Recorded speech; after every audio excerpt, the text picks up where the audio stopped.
Magandang umaga mula sa Pag-asa Weather Forecasting Center. Ito ng ating update sa magiging tayo ng panahon sa susunod na 24 oras. Makikita natin dito sa ating latest satellite images na halos buong bansa ay maninipis na kaulapan lamang ang ating naobserbahan. So nangangahulugan na yung easterlies o yung mainit na hangin galing sa karagatang Pasipiko ang umiiral sa buong Pilipinas.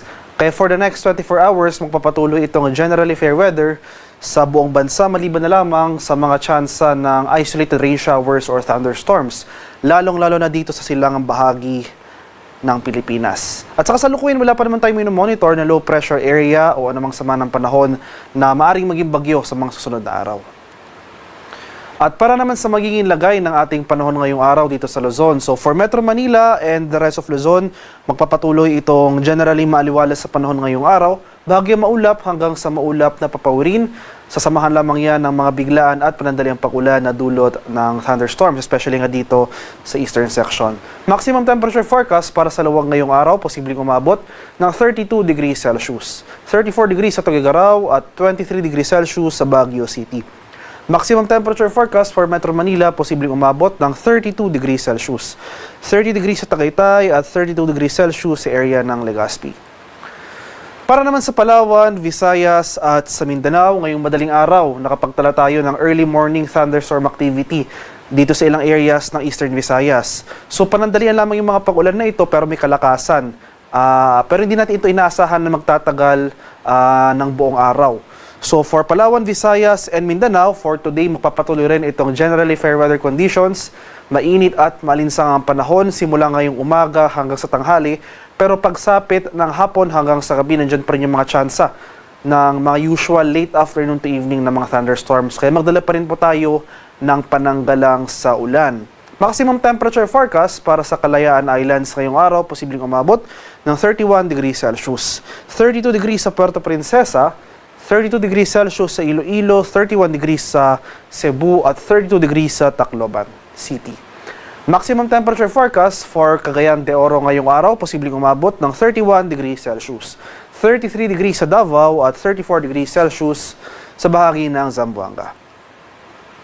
Sa kalagayan naman ating karagatan, walang gale warning na nakataas at banayad hanggang sa katamtamang pag-alon ang mararanasan sa malaking bahagi ng ating bansa. Gayunpaman, iba yung pag-ingat pa rin sa ating mga kababayan na maglalayag sapagkat kung meron tayong offshore thunderstorm activity, ito yung mga pag-ulan sa ating mga dagat baybayin. Asahan natin yung mga pagbugso ng hangin, kakipat ito yung bahagyang pagtaas ng ating mga alon. At para naman sa ating weather outlook sa mga susunod na araw, simula bukas, araw ng Martes hanggang sa Biyernes this week. So magpapatuloy yung generally fair weather na dulot ng easterlies simula bukas hanggang sa Wednesday. So magpapatuloy itong mainit at malinsang panahon sa malaking bahagi ng Pilipinas.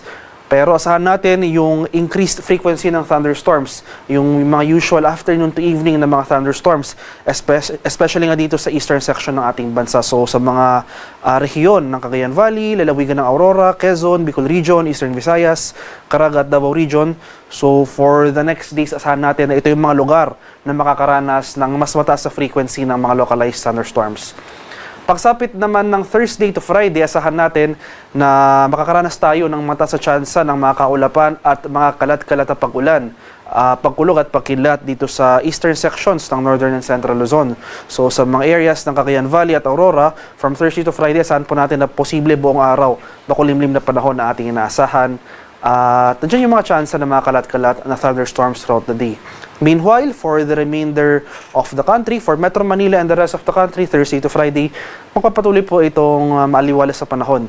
Pero ayun nga po, umantabi pa rin tayo sa mga thunderstorm advisories na ini-issue ng ating Pag-asa Regional Centers dahil posible pa rin yung mga usual afternoon to evening na mga pag-ulan. Haring araw sa Kaminilaan ay sisikat mamayang 5:46 ng umaga, lulubog sa ganap na 5:47 ng hapon.